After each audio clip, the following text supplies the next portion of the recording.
Welcome to the Mindfully Gay podcast. I'm John. And I'm Jerry. Today we're reflecting on our fall 2024 retreat, where we witnessed some truly transformative experiences. We're excited to share what went on during the weekend, from the rituals to the moments of deep connection and the powerful themes of change and personal growth. We will also hear from some of our participants.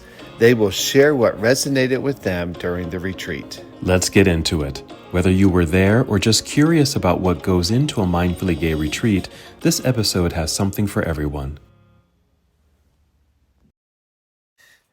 Hi, John. Hello, Jerry. And welcome to the Mindfully Gay podcast. Hello. Welcome, everybody. And it's the first week of October? Yeah. Can you believe it? Yeah. So I don't know when you're listening to this, but we just finished our last retreat. Yeah. I think we had 10. No, I think we had, well, including us and Bruce, Right. we had like 13, 14 people. Right. Yeah. So, and we had people from Montana, Idaho, Salt Lake City. Right. And very eclectic. We had a couple of trans guys there. We had lots of gay guys there. People who've experienced some of this before, like Lodge. Right. But we had some like brand new folks who've never done anything like this before. Yeah, our little friend from Montana just randomly the day before said, I'm doing this, and signed up and showed up. And so it's always interesting. I'm always curious about who is showing up, what motivates them to show up. Right. Because I think in many ways, what we're introducing to them is a totally different paradigm, right? We're talking about how to unite and bring body, mind, and spirit together for self-exploration and to dare to build community in a platonic, loving brotherhood kind of a way. Exactly. Yeah, exactly that. So I thought, we could probably just do a little recap then of, certainly our experience and what we witnessed at the retreat, maybe with some of those highlights, because it is curious, what's motivating folks to show up to these particular retreats, especially, from, signing up the night before and driving down from a different state. Yeah, that was like an 8-hour drive for him, wasn't it? Yeah. Just kind of crazy. So what did we do? We did several things at this retreat. We ate. We did eat. Very important. Lots of food. Very important. But so what are the components? I thought maybe our listeners would be interested in what kind of goes into. So the first night we get people together to have a dinner. Really meant to be very social and engaging. And then we get everyone into the first heart circle, where we kind of introduce each other and ourselves to the group. And we have little games involved to kind of help break the ice. And then we start building our altars, right? And one is kind of a ancestor altar that is in relation to our own ancestral lineages. But then we give everyone the assignment to identify gay, queer, historical figures on whom paved a way for us to exist today in 2024 with the rights and the blessings that we have as being queer folk. Right. And that's always interesting because Leslie Jordan was on our altar this year. And we always have Marsha P. Johnson. Yeah, Marsha's always there. And then we camp out in the house. People, spread themselves out and find a place to nest down for the night. Then in the morning, we start out with yoga. And we have yoga practice. And I always think of the yoga as almost prescriptive, meaning that it seems like your yoga instruction is always meant to open hearts, open energy, move people in a place of being receptive. Yeah. And then what did we do after? We had breakfast. Yeah, food. Yeah, more food. But then we really get into all the ceremonies and activities. And Well, we did that first heart circle. yeah, And I think we kind of looked a little bit, those circles are always different, but I think today kind of, or that one turned out to be looking at the sources of our domestication. How did we reach these conclusions of who we are, and how would we like to envision ourselves forward? right. Yeah.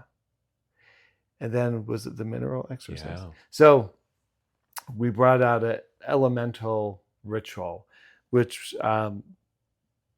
was an invitation to have kind of a deep meditative moment of kind of activating our core wisdom and knowing. I want to give away everything. And then part of everything's a blur because the day before I went and had a physical. Oh, that's right. And I got double vaccinated. I got the flu vaccine as well as the COVID COVID booster, of which I was promised I would not have any reaction, which was a lie. And so right. there were moments that are kind of blurry, Okay. but I think we ate again.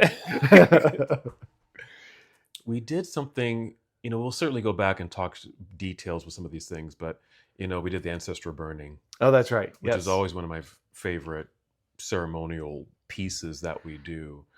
And in that one, we have the opportunity to just to honor someone in our lineage, in our ancestral lineage who's passed on.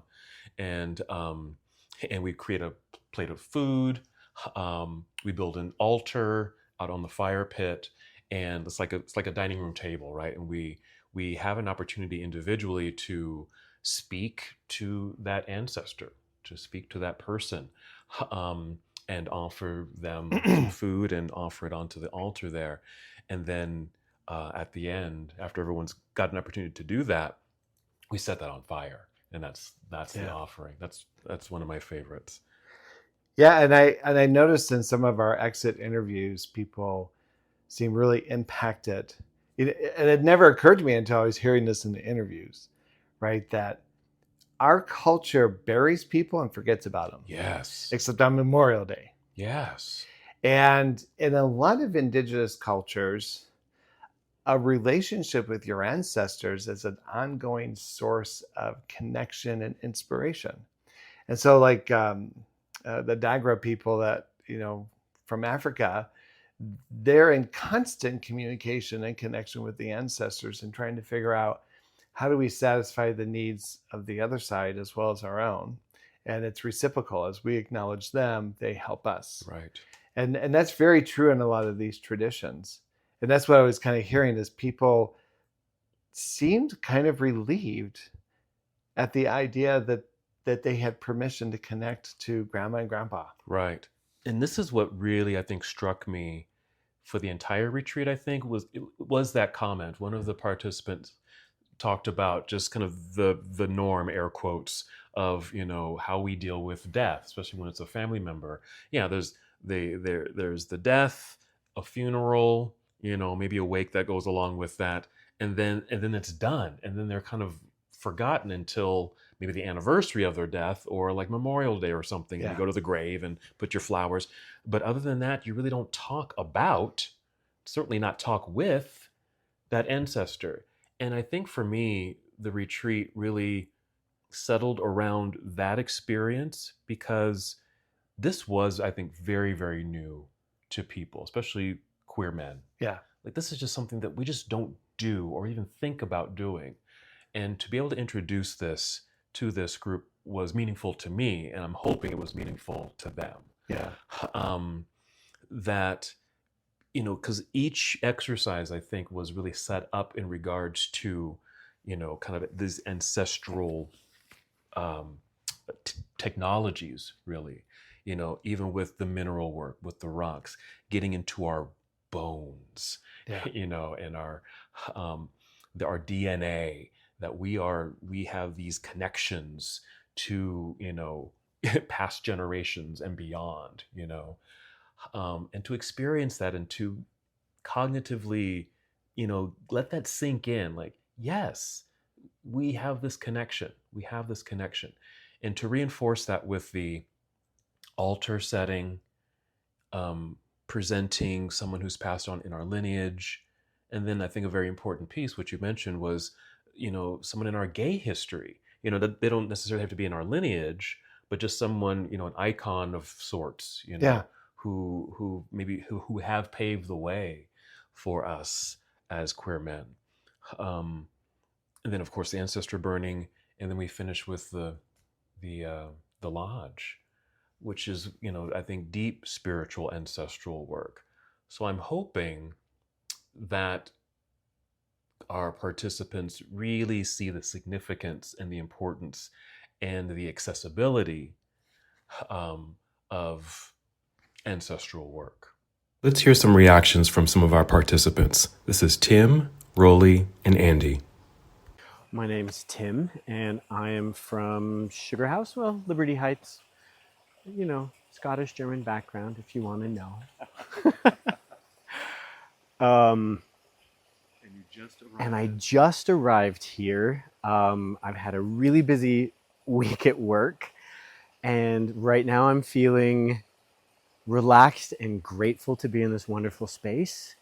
I mean, a little nervous, a little bit, but it's because I haven't met all the participants, and so that's always a little scary to meet new people. But I'm actually really excited for this. I've been looking forward to this for weeks. My name is Rolly Young. I live in Salt Lake City. Yes, we've used the word community, and that's kind of what it feels like for me right now, is that everybody that's here is at a different place in their journey, but open to assisting me, or being open to be assisted, or to share, to grow, learn from each other. There's probably as many different personalities and spirits here that you can get in a room or in a single location, so that's awesome. Oftentimes my life has been homogenous and just surrounded by the people the same as me, and there's so much to be gained from diversity. I'm Andy. I'm from Salt Lake City. I'm feeling a little anxious, not because there's anything to be anxious about, but I think that it's been a very energetic week. For everybody across the board, it was just the eclipse, so it's eclipse season, and so big shifts happening in astrology, and I think with the retreat, I'm excited to have like a slow down, like a forced slow down. I'm kind of in a space of wanting to do a little inner child healing too, and it's always been like a very safe queer space, and I know they've been very helpful in how my family has interacted with me as a queer person. Yeah, I think I'm gravitating to the mineral exercise that we did because, like you said, the component to that is about waking up. This comes through Melodoma Same and the Dagra people, Right. but the idea is that mineral is the source of our indigenous root knowing. Mm-hmm. That all of us, independent of our genealogy, if you will, right? All of our ancestral roots take us back to Africa. Yeah. And that somewhere in our lineage, right? We think of ancestors as grandmas and grandpas and aunts and uncles that are passed on. Mm-hmm. But in many of these traditions, that ancestral lineage goes back hundreds and hundreds of years, back to the beginning of time. Right. And Maldoma often said, somewhere in your lineage were people who knew how to live in relationship to the land and the spirits, and they had that wisdom. And through this mineral ritual, we wake up that knowing. And the reason I contrast that is because I think what's important about that ritual Mm-hmm. is, I heard a quote the other day from this woman who said, "Thinking I'm extraordinary takes you off the hook." And That was a great I quote. thought, damn, right? How many times I've looked to coaches and looked to guides and teachers and elders. And of course, I project this idea that they just kind of got there by coincidence, right? And and yet what I know about the story of most of my elders and teachers is there's definitely a path to get there. But we don't see the journey, we see the performance.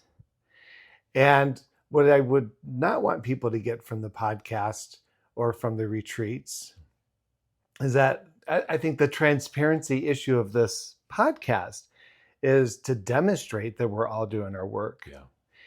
And so that ritual was really about waking those men up to their own power, Yes. their own knowing, their own intuition, and honing into that, honoring it, magnifying it, and then inviting their ancestors through the rituals that we talked about to speak to them, to guide them, to plant moments of inspiration so that each man could leave that retreat and continue the work that they started, that they don't need yoga master and shaman master to do it for them, that they have the capacity. And I was telling someone the other day, you know, they were very inquisitive about all the shamanic stuff. And, you know, they hear the songs and they see the shaking of the rattle. And I said, you know, what's interesting?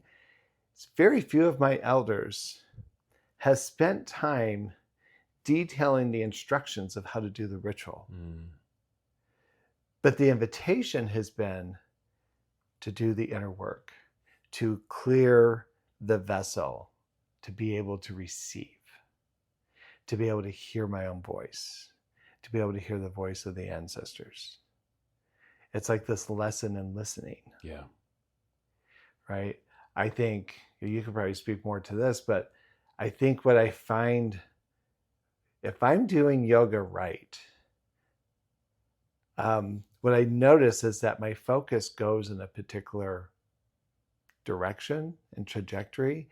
And it's like my body's not hostage to its limitations anymore because the mind has freed it. Yoga does that. And I think when you can get to that place, that's what yoga does. Just as these other ceremonies do. It's not just what I visualized was, you know, some people out there just kind of grasping for the answers and, you know, that tonic or whatever, that spokesperson that's just going to give them all the answers, right? And then they're highly disappointed when they take that concoction and it doesn't work or doesn't last long or whatever the case may be. But you're speaking to, you know, the showing up, the participating, and being revealed, or, you know, that something is revealed to themselves, just as it has been in ourselves, and it's a continual journey with us as well, that we have the power to do that work. We have that power within us. And again, I hope that's what people get out of these retreats and that we get to speak to on the podcast, that show up and give it a shot. And try out these different things. And I think that's why we do different things. You know, try this ancestor burning, try this lodge, try this yoga. Yeah. You know, something might speak to you as that accessibility to, oh, that's how I access my own power. That's how I access knowledge and information. I don't have to go out there all the time. It's right here. And I think what I do in yoga per se, and I think this is happening in the other experiences too, but what I'm encouraging in yoga is realize that there's veils, walls, obstacles, whatever you want to call it, that get in the way of our vision, get in the way of our path. And the work is to start tearing down some of those obstacles, peel away, you know, those curtains and the veils and everything so you can see clearly. That's what meditation is helping us to do, just to see things more clearly. And if you can get just a little crack of light and a clear pathway, you have the invitation then to step forward, step into that, and see what shows up. Yeah. See what shows up. Yeah. I feel I want to talk about, I don't want to talk about anyone in particular, but I think what was interesting this morning, we were listening to the exit interviews that you had recorded. And you had also recorded people coming to the retreat. Right. And it was really interesting to me, the word anxiety. Mm-hmm. And even before the retreat, like even with events and stuff like that, I've had people call me, text me, email me, and I don't get it, but it's interesting how many people have a narrative and a fear of congregating and actually engaging other gay men at this level of intimacy. Which is interesting because Grindr and Scruff is very popular. So I know we're around gay people. Right. Apparently there's not a lot of talking going on. Mm-hmm. Right? But and what I was hearing in the interviews is people were afraid. They were scared. They weren't sure what they were going to meet up with. Part of it was they weren't sure about their experience they were going to have with the group. I think they all recognized that they were coming to do some particular interpersonal piece and maybe were afraid about how they were going to show up or be seen. Mm-hmm. But I don't know, what was your experience with that? Well, it seems to be a common theme throughout, this whole year, basically, with our social events, the retreats. There's just this level of anxiety, and you nailed it. Just, people are afraid to show up, and I think we've speculated in trying to kind of dig deep into what is that anxiety. Like you said, there's all these apps out there for a certain type of hookup, and when you compare that, I think, to something like a social event or even our retreats, they really sit on different sides of the spectrum, I think, in regards to what the expectation is. I think with in some capacity, like the apps, there's a certain expectation. You kind of know what you're going to get as far as what you're signing up for. But for something like this, there just seems to be this fear of and shame around maybe being gay, around expressing themselves in a true fashion, that they're going to be, what's that? Oh, that term, imposter syndrome, where like I'm not going to be liked or misrepresented or just not going to fit in. The list kind of goes on, I think, in regards to what those anxieties and fears, are for some folks. And some of these guys, they talked about it in these, enter and exit interviews, but it's still very curious to me. Well, I wonder, I hear what you're saying. I wonder if what I'm hearing is this question of, am I acceptable? Yeah. Am I going to show up and be the right kind of gay? Yeah. Mm-hmm. Right? Which is interesting. It seems like once they get through the front door and we get through the introductions, it's almost like that whole shroud of fear disintegrates. Right. And that's what some of these guys said. Yeah. Like, there was some anxiety, but once they got there, they were kind of calm and just kind of relieved that I'm here now. I still don't know what's going to happen, but Yeah. I'm here now. I'm starting to, meet the other people that are here, but I feel good and I'm glad I'm here. Yeah. Like, what are we doing to each other in between retreats? I think about that. I have this peculiar situation where I get to sit in sessions with a lot of gay men. Yeah. I have a pretty active social life around the things that I enjoy. So outside of Mindfully Gay, there's a community that supports the Sweat Lodge, that supports the pipe ceremony, and the other things that we do. Right. And I would say a good 25% of those people are gay men. A lot of the gay or trans people. I mean, we have men, women, cisgendered, transgendered, gay, lesbian, bi, like the whole spectrum is there. And so there is this broader context of community. And so I intersect with a lot of gay people who are hungry and desirous of learning and growing around these things. But I also intersect a lot with the population. And it's interesting, I often feel like I'm put in that place of being extraordinary, even though that is not my narrative for myself. And I think I want to say to a 30-year-old, dude, I'm 60. And I didn't just like end up here. And guess what? I'm still unpacking my stories. Exactly.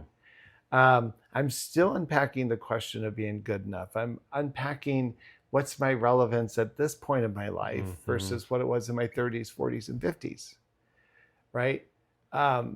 What I enjoy about something like Mindfully Gay, I think I even said my intention was to kind of find some space energetically around redefining who I am, which isn't like this event. It's kind of an ongoing process. Ongoing. But I have to wonder, and I've lately been intersecting with folks who are not so a part of my normal community, and it's interesting, this place of appearance, this place of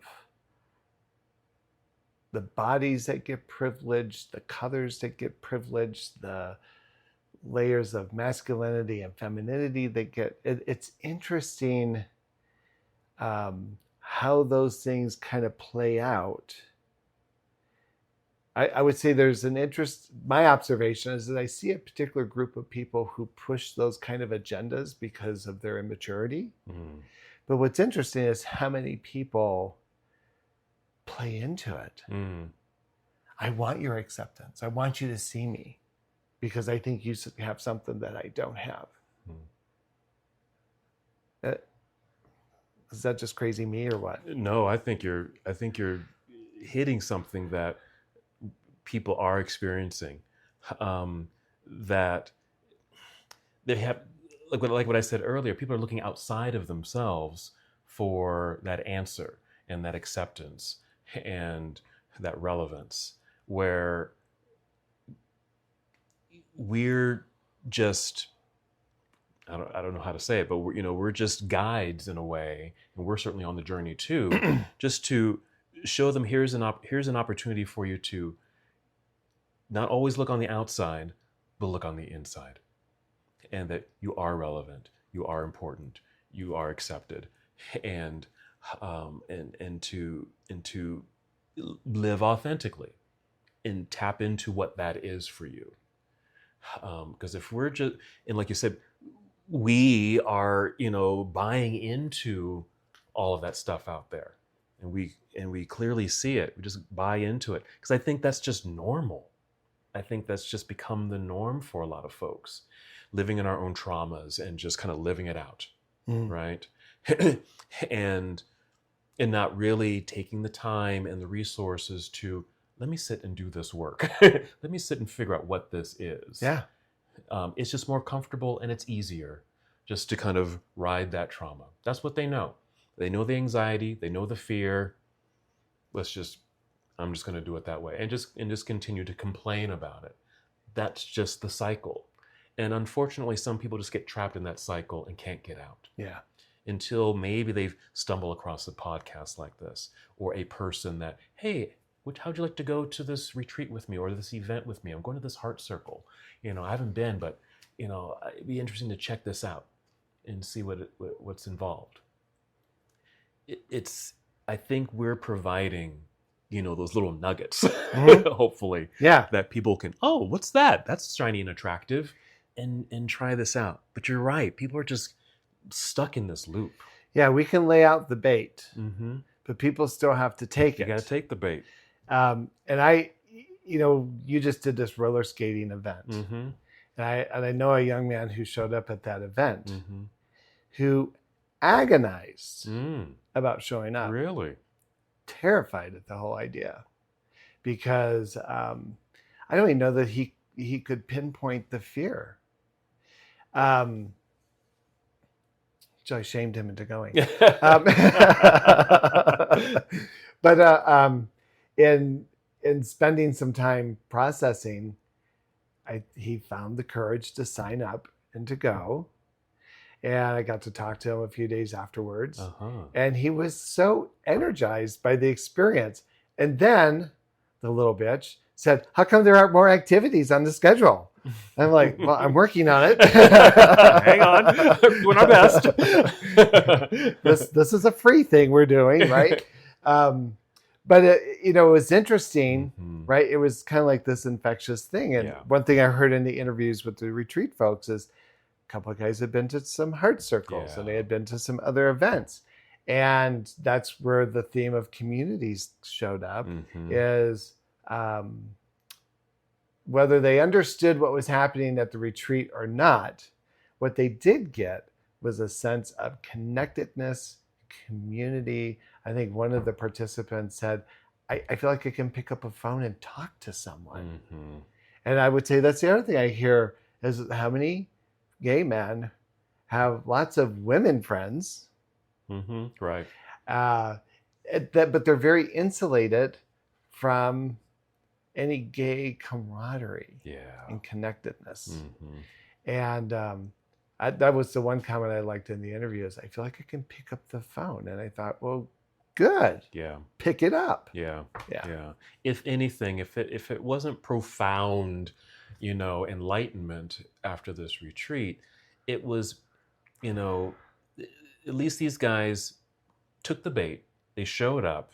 They participated, from day one to the very end, and they got something out of it. And I think that's a big piece too. We talked about anxiety a little bit and feeling like, oh, I'm okay. I can be here, and I'm starting to connect with people.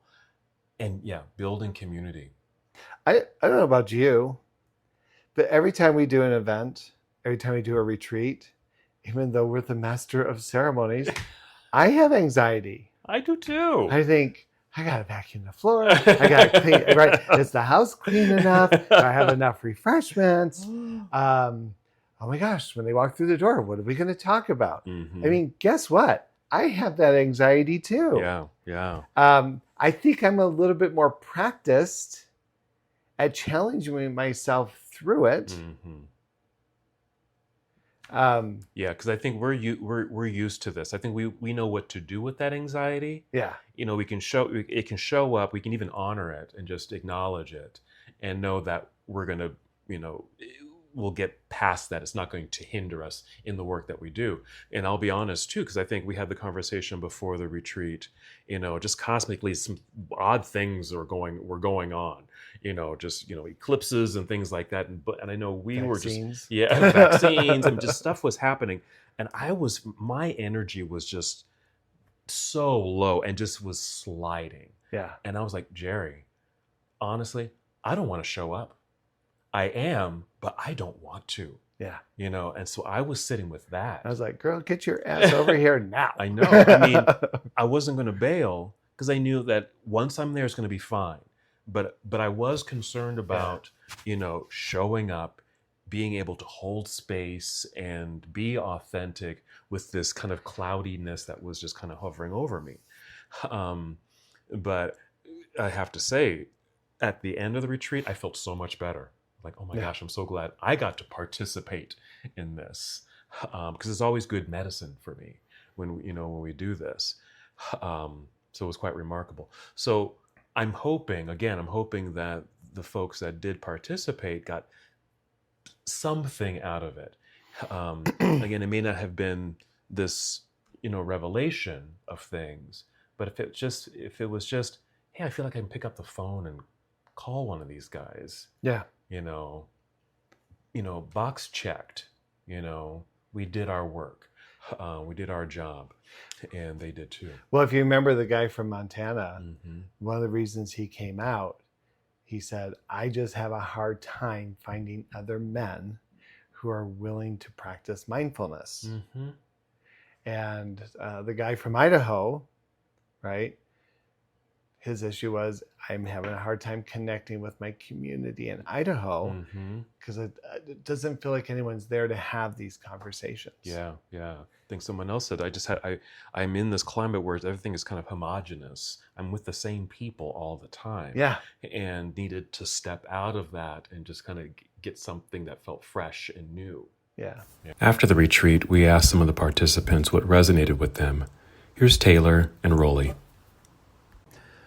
The ancestral burning, especially in that it was focused on honoring and connecting to ancestors, which has been a practice that has not been, in large part, in my life, not even in a small way, actually. It's never really been something discussed in my family unit or something that we have ever focused on much beyond Memorial Day for an hour, laying some flowers. So that ceremony in particular, and then the focus on ancestral connections throughout this weekend has been very new but exciting and exciting to explore and to further those connections that I rarely think about, that has spawned interest in furthering those relationships further. Probably the thing that resonated the most, and while I still don't have it fully defined in my mind because I have to define things, is what I'm afraid of. I was asked at Lodge what I'm afraid of, and I wasn't readily able to identify that, and I don't know that I fully know. Someone shared with me after that my countenance and voice, and we're in the dark, and we're sharing that experience, and they said, but you sounded different from the first time I shared to the second time, and I did feel safer. And what I initially thought was the closeness and the difficulty to breathe, and it wasn't really related to that. And so I'm most looking forward to finding out what I'm categorizing as fear, and then ripping that apart and shedding that, if you will. I think maybe I've talked to you about this privately, but I think it's an interest. I'm having this interesting dialogue with Charles, my mentor, who we interviewed on the show a while ago, which was a very popular show, actually. Mm-hmm. And we've been working around this concept of what is transformation. And I've been really struggling or trying to conceptualize. And I think my own aging process has kind of put me in that space where, next month I'm 60, and I'm not sure. I've never been 60 before, right. So I'm not sure how I'm supposed to show up or what I'm supposed to be. And my 30s and my 40s and even my 50s, I've been this very active mental health gay activist, educator. Here in Salt Lake City, I was the first openly out LGBTQ clinic for a long time. Yeah. Now everyone thinks they're a pioneer. I'm like, no offense, but fuck you. Where were you in the 90s? Right? And so I've been able to kind of build this identity around that history and around that level of advocacy. Mm-hmm. And what I'm recognizing is at this particular stage of my life, the relevance of that part of my identity is not as strong. And that it's time to revision and start thinking about my eldership. And what does that look like? And how does that show up? And the tension that I'm feeling between wanting to hold on to what was, right? And being hungry for something that's delicious on the other end, right? It's like, I don't want to let go of this. And I think I posted something on Facebook and on the Instagram page where this woman talked about allowing the identity of what was to die, to literally let go, to move into what is. And the conversation I've been having with Charles has been, what is that process? What is that metamorphosis? How does one let it go and die to it and step into this like place of the unknown? Mm-hmm. And I think in discussing it, it's a very easy discussion to have.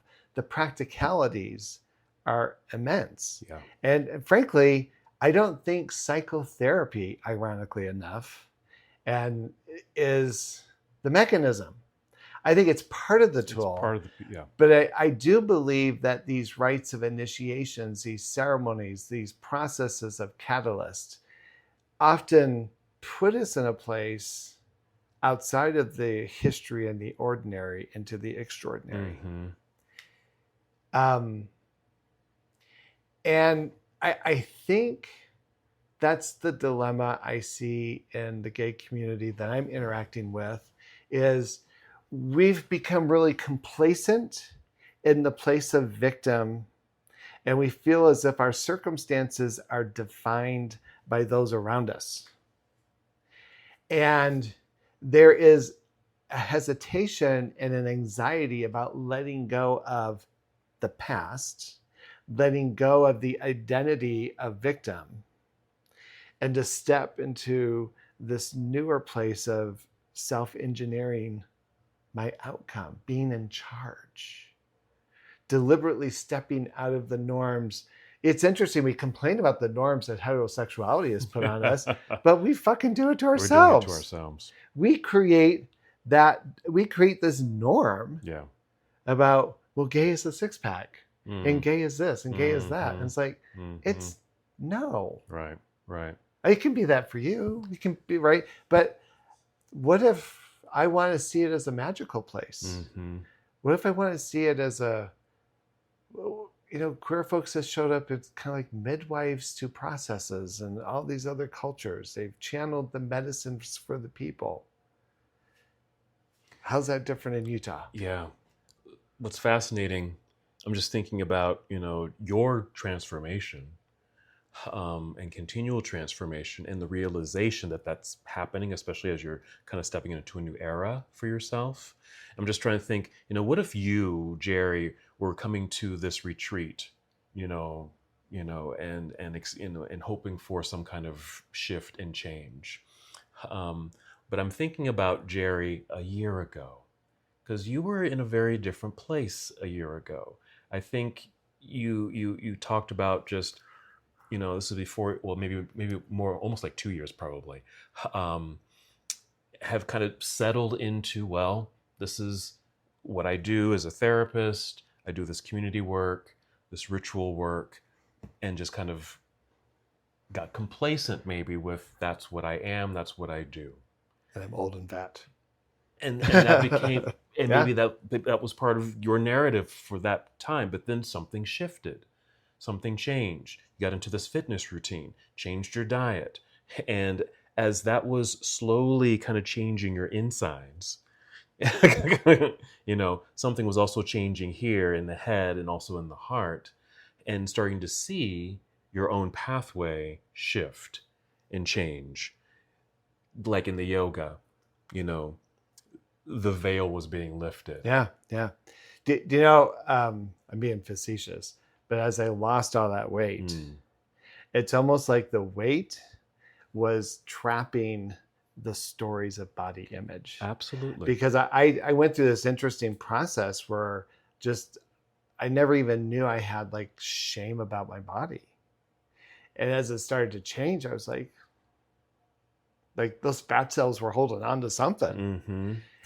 And as I started to kind of just like acknowledge the changes, then it opened up this place of, well, if I can do it with my body, right, how can I do that with my identity? Exactly. How can I do that with how I show up in the world? How can I step out of the box and be extraordinary? Yes. Yes. I often tell people success breeds success. And one thing I will ask a client is, when you've done it right, what were you doing? So that I can get them to do more of it. Yeah, do it again. Yeah. And do more of it. Exactly. And that was definitely my experience. And Mhm. I think the questions I'm asking today might be part of the initiation of age, but I think it is also a layer of this interpersonal acknowledgement. Like I've always endorsed transformation. I've always endorsed the idea of changing, but I don't think I realized it as real for myself. Mhm. I wanted to facilitate it for others. Mhm. And it wasn't until I had my own experience with Yeah. it that it's like suddenly it opened up Pandora's box and it's like, oh, there is magic in Yeah. this. Yeah. Not just talking about it and teaching it and offering it, but actually having the personal experience of it. And so I'm now again thinking about that newbie, that's showing up to a retreat or a social gathering like roller skating or whatever. It's their initiation. That's their initiation. They're getting a little taste and of something that's just a little different. And then they become hungry Yeah. for, ooh. Well, and I've seen this. We've seen it recently. When somebody starts going into that place of consciousness, you've got two directions. You can lean into it and step forward and allow it to continue to transform you, Mm-hmm. or you can retreat back to what's familiar. Yep, shut the door and just go back to whatever you were doing, right? Yeah. Mm-hmm. Go back to Walmart. Yeah. So maybe that's is what's happening, with like the retreat and some of the guys, we're hoping that they're going to have this, they're going to get it, right? And maybe they are in their own way. That they're getting that taste. They took the bait, they showed up. Congratulations, really. Success. Let's build on the success. Yeah. Right? Yeah. And when's the next offering? When's the next event? It's interesting. It's so hard to get people to the retreat. And then they're like, oh, you need to do a series and you need to do a step program. And I'm like, do you know how hard it was to get you here? Right. That now you want me to have like this graduated process? and I appreciate, right, the hunger. And yes, I think yes. I think it gives us a trajectory of where this could go. Exactly. But it is funny. I'm like, really? Really? Yeah. Oh, man. So yeah, I think that's our retreat. It might even be worth it to replay this episode as we build for the April retreat. Yeah. Which, have you looked at the calendar? Yeah. So we have a retreat middle of April 2025 that's scheduled. It's on the calendar, Right. yeah. And one in September of 2025. Right. And so those are solid. We might do more. We don't know, but those are certainly solid and are on the calendar. So, and there will certainly be, some more social events and gatherings, social, talking circles, lodge, and just other activities, sprinkled in there. Well, one thing I was thinking, but we'll just brainstorm here with everyone listening. Yeah. Because I know the podcast is reaching a lot of people just outside of Utah. Yeah. In fact, statistically, I think about half of our listeners are from the Utah area. Sure, right. The rest are in Indonesia. Love you, Indonesia. What I hear from people is like they're paying attention to the events. They're paying attention to the opportunities. I'm actually surprised, like our national, well, this will be over with, but on October 12th, we're having a national coming out, kind of a day retreat. Mm-hmm. People will get at the house about 3:00 in the afternoon. We'll have a heart circle, and then we'll go finish the day up in lodge, and we will be celebrating our coming out stories. Yeah. That's filling up. Oh, yay. The heart circles Yes. are very popular. Mm-hmm. And they are heart circles. Like, Because think about People, what, yeah, because think about what they are. Because I think it's exactly what men, gay men, queer men, people in general need, deeply need, but aren't able to articulate that they need this. yeah, And so when they show up and see what this is, and they're like, oh yes, it's an opportunity to speak, to have a voice, and be heard. Because that's what's beautiful about this, is that when you get that talking stick, it's your turn. You get to talk and say what's on your mind without being judged. You're being heard. You're being seen, and I think that speaks to a lot of what people in general just want yeah, and need. And when you kind of get that warm fuzzy, that's certainly another kind of nugget of deliciousness of, wow, I really needed that. And so when that kind of gets out, the word gets out that, oh, this talking circle, you gotta go, or I'm definitely going to that. I think that's one of the reasons why it is growing mm, in numbers and people are showing up, because it is what people need. yeah, 'Cause I think because it's part of that process of breaking down the walls and not only listening to themselves speak and maybe talk through their anxiety and traumas and etc., um, to start breaking through, getting that weight lifted off their shoulders and out of their guts so that they can take that next step forward. And then other people are hearing it and witnessing it and doing it, um, and giving them the courage to do the same thing. So the talking circles. yeah. Oh, Well, I mean, I'm just, I think in reflection of that, I'm just recognizing, um, I guess my narrative is, oh, who's going to be interested in this? mm. And I'm surprised at how many people are signing up for it, right? I know how it feeds me. Mm-hmm. I know that was one thing we had discussed, right? The three of us is just the things that we're naturally inclined to do are the things that we should work Just at do. trying to Yeah. invite people Mm-hmm. to. Yeah. And I think that's a formula that's working, Yeah. speaking to people. Mm-hmm. And I think, what I would love to see happen Mm. is for us to be able to do more retreats and maybe doing day retreats, Mm-hmm. immersives. I know a topic that comes up quite a bit is around faith transition, especially here in Utah, where Especially people here. are leaving Mormonism Mm-hmm. and struggling to find something. Yeah, so I think there's lots of opportunities that can be created. I think the roller skating thing was a brilliant idea. I think we've talked about game nights, Mm-hmm. movie nights. Yeah. I personally hate board games, so you're taking that one over, but I'll do a movie. Yeah. No. Yeah. Yeah. So again, just creating that space for us to come together and build friendship. And we actually did a ceremony the following week after the retreat. Yeah. And we had a group of like 6 gay guys. And it wasn't even orchestrated that way. Mm-mm. We had a couple guys. One guy was from Canada. One guy was from California. They were from all over the place.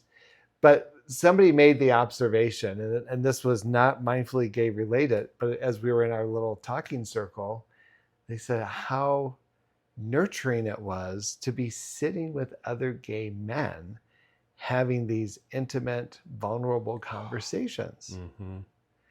And I said, can I record that? No. Right. Exactly. Yeah. I felt I got to participate. I'm so glad I did, because it was refreshing. Yeah. It was so refreshing Yeah. to have that experience, and to be in circle with those folks. And that's what we're doing with Mindfully Gay as well, that we're just providing the space, show up, and hopefully it is something that's refreshing to them, Yeah. and we'll encourage them to keep the door open and they're walking down that path rather than shutting the door behind them and Yeah. not stepping forward.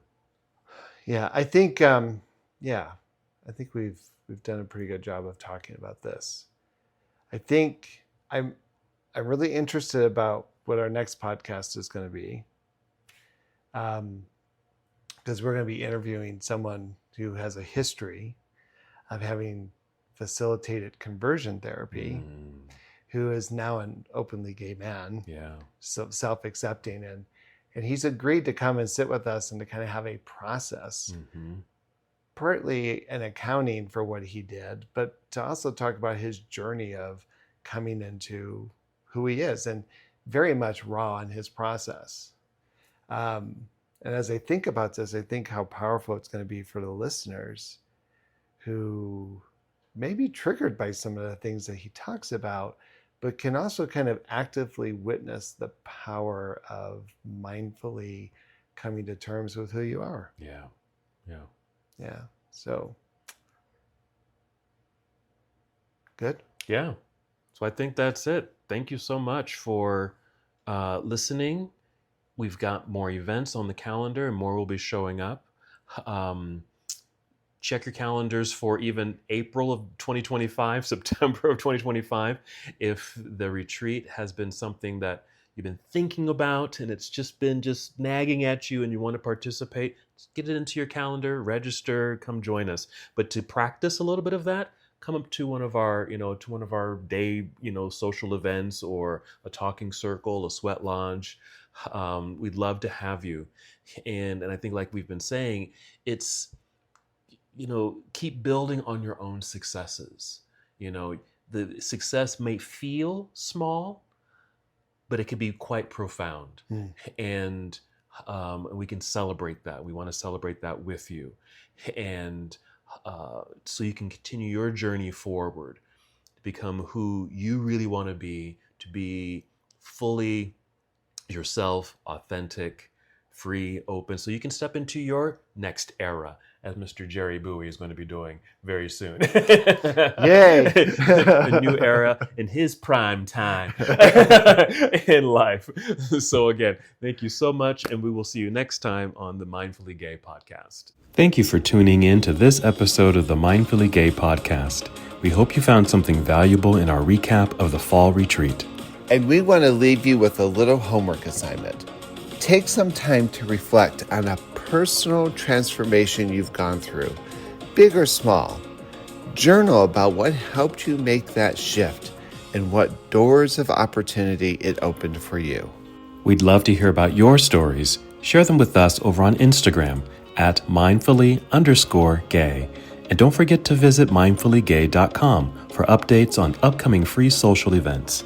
Thanks again for being part of this journey with us. Until next time.